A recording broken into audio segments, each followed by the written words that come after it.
ছোটবেলায় মাছ বলতে আমি চিনতাম শুধু দুইটাই, ইলিশ আর চিংড়ি। এই দুটোই ছিল আমার সবচেয়ে প্রিয়। তখন অন্য মাছের নামও তেমন জানা ছিল না, খাওয়াও হতো না। সময়ের সঙ্গে যেমন বয়স বেড়েছে তেমনি বদলেছে জীবন আর চাহিদাও। সংসার জীবনে এসে কত রকম মাছের সঙ্গে পরিচয় হয়েছে। এখন কম বেশি সব ধরনের মাছই খাওয়া হয়, আর অনেক মাছের নামও জানা হয়েছে। ইলিশ এখনও আমার সবচেয়ে প্রিয় মাছ, কিন্তু ইচ্ছা হলেই তো আর সবসময় কেনা যায় না। বাংলাদেশের মানুষ হিসেবে ইলিশের প্রতি আলাদা একটা টান থাকলেও একটি ইলিশ মাছের দামে অনেক সময় 4-5 রকম অন্য মাছ কেনা যায়। তাই বাস্তবতার কথা ভাবতে হয়। আজ ইলিশ ছিল না, তাই রুই মাছ দিয়ে সর্ষে রান্না করেছি।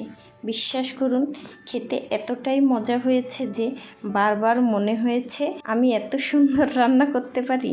সুস্বাদু রান্না শুধু মাছের উপর নয়, ভালোবাসা আর যত্নের উপর নির্ভর করে।